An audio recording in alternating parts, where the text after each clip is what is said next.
Some of us, or most of us, I should say, have heard about the concept of there's power in prayer, and there most certainly is. But have you ever stopped to wonder how to access that power? The power that makes the prayer effective? Well, the verse in James 5:16 says, "The effectual, fervent prayer of a righteous man availeth much." What does that mean? There's a lot of adjectives in that verse. So if you go look at some of those words in the original language, for example, fervent, in the Latin root, it means boil or glow. And in the Greek, it means energy. So when we pray, we should put a lot of energy into it. We should have a lot of passion. We should be on fire, like we're glowing. How do we get there? Well, this is what's been working for me, and I want to share it with you. The first step is you got to recognize the Father within you, that divinity, that beautiful love, that source of everything that He is, the great restorer, the great healer, the wise counsel, all of those good things that He is. So what you do is you focus on this concept. I am within the Father, and the Father is within me. So think about that. Get that in your mind, and it's going to be dropped into your heart once you get it into your mind. You get real still and get real intentional, because it's all about intention, and it's all about presence, being in the present. You know, to be in the spirit, you might have heard it said, you got to be out of your mind. And I'm sure there's a lot of people think that I am, but that's okay. I like me this way. So, as I said, you got to recognize I am within the Father, and the Father is within me. Get real still, get real quiet. You got to be relaxed. So you do some deep breathing, maybe about 5 times. You breathe in through your nose and real slow and hold it for about 2 seconds, and then blow it out real slow against pursed lips, like. And as you're doing this, you mentally say, I am within the Father, and the Father is within me. Now, you can say this silently or out loud. For me, silently works because it seems like when I'm speaking, when I'm trying to relax, to me that's distracting for myself. But you do whatever works for you. Try it both ways.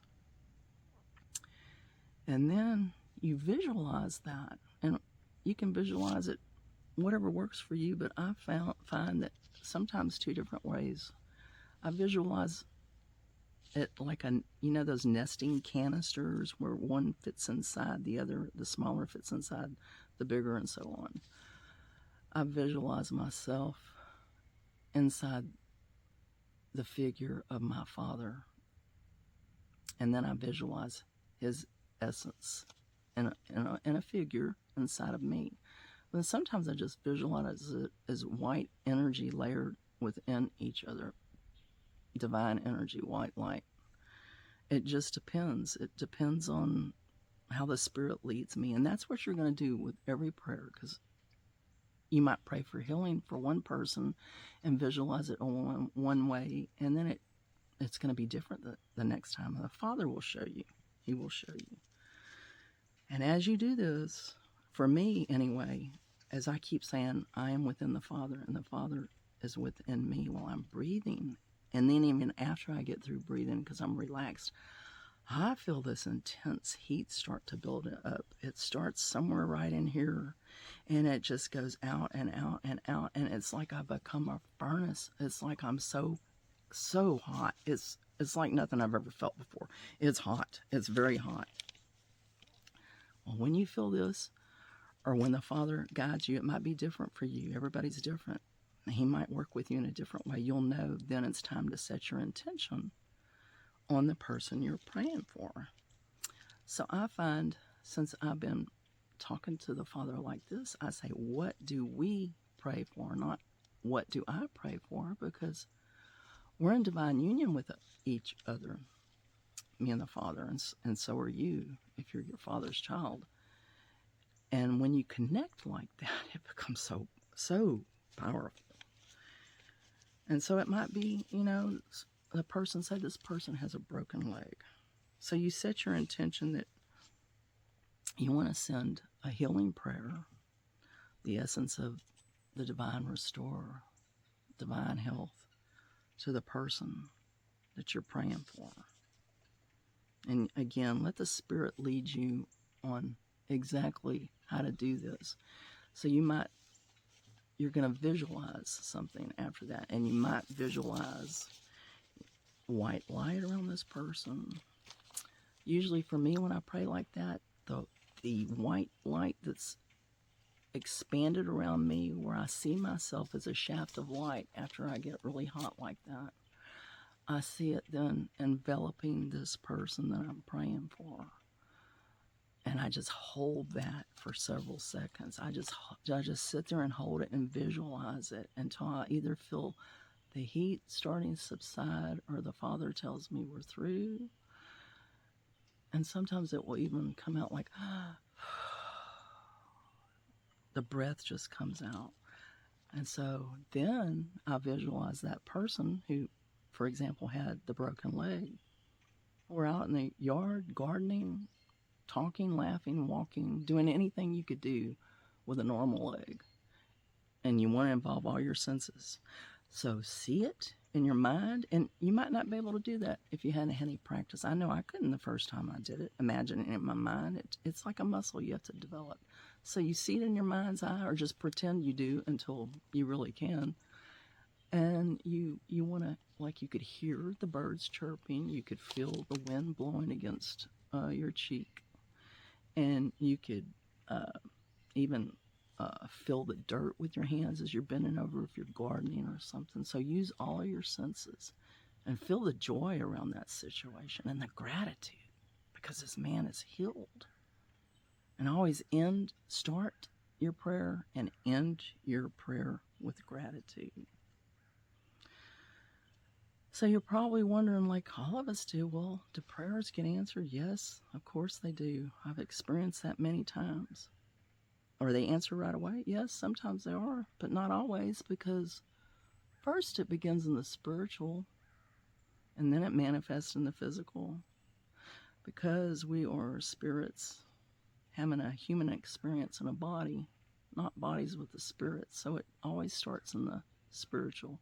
So it might not manifest right away, but sometimes it is instant, and I can give you some examples of that. One time I was praying for one of my patients. She had been diagnosed with breast cancer. They found a lump in her left breast, and I asked her, did she want me to pray for her? And she said yes. So I put my hands right there. I laid both my hands on her and I prayed. And when I got through, she said she knew she was healed because she had this peace just wash over her. And when she went for a follow-up, they found no evidence of cancer, and that was instant. There was another time where I had seen this man who was in chronic pain, and from my recall, I think it was about 30 years ago, he had been in that pain for a long time. And I laid hands over him and prayed over him. And the nurse, when I saw the nurse the next time that worked with this patient, said, "What did you do for that patient?" I said, "What do you mean?" And he said, "Well, he don't have any pain anymore. He's had pain a long time, and now I go over there and I say, 'Well, how's your pain today?' 'Well, I don't have any pain.'" And that was instant too, unless it took a couple of days. I don't recall if he said right away when I got through praying for him that he had pain or not. There was one time I was praying over myself. I was laying in the bed, and all of a sudden I had this pain just come out of nowhere. It was like on my left side. So I laid hands on my abdominal area, and I visualized the Father's power and his essence there. And I saw it radiating outward. And with my intention, I used my intention. I pushed that light out. I saw it moving out and pushing the pain out. And it literally left me. And it only take a few seconds to do that. Well, that experience right there reminded me of Philippians 2:12, where it says, work out your salvation with fear and trembling. Yeah, usually most of us think from the surface level, because that's what we've been taught. And yes, it does mean that, to demonstrate all those good works and demonstrate love, because if you're really saved, you're going to do that. It's going to compel you to do that, because Jesus has loved you and forgiven you, and his grace dwells in you. But if you look at it on a deeper level, and I want to preface this by saying you can't read the Bible like a textbook, like you do in school. You're not going to really get everything that was trying to be conveyed. You have to meditate on the words. You have to study the original language. You have to look at it in context. You have to look at who was speaking and who was being spoken to.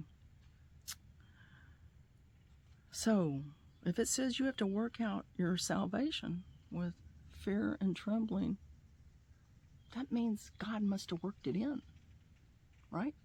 It's already in you. And yeah, salvation, if you look at that word in the Greek, it's not just talking about eternal salvation and going to heaven. It's talking about comprehensive salvation in the here and now. And that includes being pain-free, being in joy, having the peace that surpasses all understanding, having discernment and wisdom and all the good things our Father is. So that's been my experience with prayer. And I hope it can be yours also if you're not already experiencing that. And there's something else I need to tell you too, because in order for that to be an effectual prayer, when you pray, you have to be a clear channel. What does that mean, to be a clear channel? Well, it means you have to clear out all the negativity, and the way you do that is start by forgiving. Forgiving. That's why Jesus talked about the importance of forgiving. How do you do that? Well, do you have to be in the physical and actually see the person and tell them you forgive them or ask for forgiveness from them? That might not always be possible. And for whatever reason, you can do it in the spirit. Because remember, it happens in the spirit first before it happens in the physical.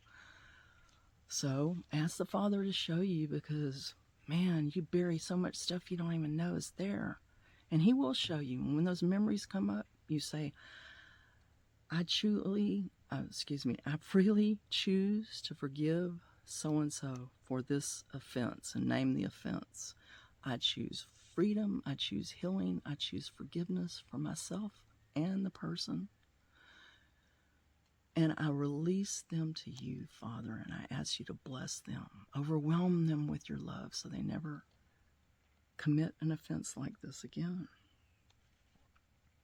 And then it's so important that you forgive yourself. And that's the hardest thing to do, I believe. You got to forgive yourself. And again, ask the Father to show you, and he will. When I got through that process, it was the craziest thing, because I want to say that it felt like I was empty, but that's not it. It was like I was light, like all that dense, negative, third-dimensional energy that I'd been carrying for so long. It just left me. And all this light and love came in, and it just filled me up. It filled me up. And the most amazing thing was all the negative thoughts that I'd battled my whole life just dissipated. I mean, it was a battle from the time my eyes opened in the morning. By the time I was even conscious before my eyes opened, the negative thoughts would start in my head. I knew they weren't from me. I was like, where's this coming from? Because I would just cast them down and they'd come back, cast them down. It'd be another thought, another negative thought all day long. I'd be exhausted. And I asked the Father, why, when I went through all this forgiveness work, did all the negative thoughts stop? He said, well, when you have all that negativity, it attracts negative thoughts to you. And those negative thoughts, they weren't just about the people that I harbored unforgiveness towards. It was about all kinds of things. That was mind-blowing to me. I mean, what a gift that was. I also wanted to bring up a verse that relates to this forgiveness and how God's love and light flows in you when you're able to clear all that out. It's in Zechariah 4:12, and it's where the oil was delivered, pure golden oil from 2 olive trees to the golden lampstand. And that symbolizes the Father's continuous flow of grace. Now you think about it, if you're clogged with unforgiveness and all kind of negative energy, there's no way nothing's going to flow through that. There is just no way. That's why it's so important to forgive yourself. Forgiveness is a gift. What do you get when you forgive? What gifts do you get? You get the gifts of the Father, His unconditional love, His goodness, His joy, His patience, His wisdom, His discernment, His kindness, His creativity, His power, the ability to hear clearly from Him, to commune with Him, to have Him as your best friend. And there ain't nothing like that, especially now. You need it more than ever. You need it more than ever. I pray that you all find it like I did. It's been a lifelong journey. I've been on this search since I was 9 years old, looking for love in all the wrong places. All I had to do was come home. Like Dorothy said in The Wizard of Oz at the end of the show, she clicked her heels 3 times. There's no place like home. There's no place like home. There's no place like home. If ever I go looking for my heart's desire again, I won't look any further than my own backyard. Home is where the heart is. And that's where the Father dwells. I love you all. Stay blessed. At the end of this, I'll have a short text to summarize this.